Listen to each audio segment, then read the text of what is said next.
महिला पहलवानों ने ब्रजभूषण शरण सिंह के खिलाफ ये गंभीर आरोप लगाया था कि वे बंद कमरे में हमें बुलाते थे, हमसे मुलाकात करते थे, उसके बाद जो होता था वो बताने लायक नहीं है। जी हाँ, जिस तरीके से WFI प्रमुख ब्रजभूषण शरण सिंह पर जब ये आरोप लगे तो वो इन आरोपों को सहन नहीं कर पाए और जनता के बीच खुलासा करते नजर आए, यानी कि बंद कमरे का राज सबके सामने आया, जहां उन्होंने कहा कि वे किसी भी महिला से बंद कमरे में नहीं मिलते थे। जी हाँ, आप सभी को बता दें कि ब्रजभूषण शरण सिंह ने आरोपों पर कहा कि महिला पहलवान के पास मोबाइल नहीं था, वह अपने पिता से बात करने मेरे पास आई थी, मैंने उनके पिता से बात कराई और फिर गले लगा लिया, वहां मेरी नीयत साफ थी, इसीलिए वो मेरे कमरे में खुद आई थी, ना कि मैंने बुलाया था।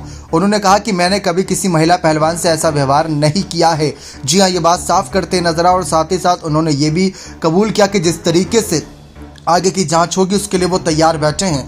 पहलवानों की मांग पर ही जांच कमेटी बनी और जांच हुई है। प्रमुख ब्रजभूषण शरण सिंह ने ये बात साफ करी। उन्होंने कहा कि सुप्रीम कोर्ट चले गए, अब FIR हो गई है, दिल्ली पुलिस जांच कर रही है।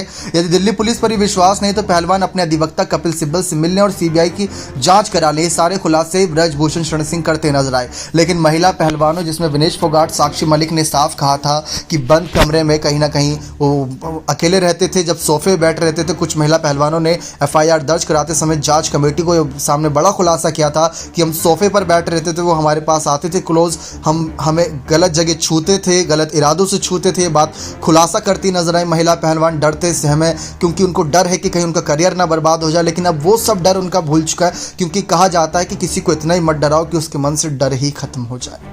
तो वो सारे खुलासे महिला पहलवानों ने ब्रजभूषण शरण सिंह के खिलाफ किए हैं, जो चौंकाने वाले हैं, जो सचमुच होश उड़ाने वाले हैं। लेकिन ब्रजभूषण ने साफ कर दिया कि महिला पहलवान मेडल जीत कर आती थी, मैं कमरे में रहता था अपने ऑफिस में, फिर वहां पर आकर मुझसे मुलाकात करती थी, खुशी के मारे मुझसे लिपट जाया करती थी, गले लगाया करती थी। लेकिन जब मैं उनके पिता से उनकी बात कराता था, क्योंकि उस वक्त उनके पास मोबाइल फ़ोन नहीं रहता था, तो खुशी के मारे मेरे पास मेडल दिखाने के लिए आती थी। और जब बात हो जाती थी उनके पिता से फ़ोन पर, तो मैं उनको गले लगा लेता था ताकि उनको उनके पिता की कमी न खले। एक पिता के नाते मैं गले लगाता था, ना कि एक गलत इरादतन के तरीके से। लेकिन अगर उनको असहज लगता था तो मैं उनको कहता भी था कि मैंने आपको अपने पिता, एक कहीं ना कहीं पिता का दर्जा दिया। जिस तरीके से मैं खुद को यहाँ पर रख रहा हूँ कि आप समझ लो कि मैं आपका पिता हूँ। ये बात कहीं ना कहीं ब्रजभूषण शरण सिंह उन महिला पहलवानों से करते नजर आते थे। ये सब चौंकाने वाले खुलासे हैं। अब देखते हैं इन मामलों पर क्या कुछ जांच कमेटी खुलासे करती हैं। बने रहे चैनल के साथ। ऐसी और तमाम जानकारियों के लिए बहुत बहुत धन्यवाद।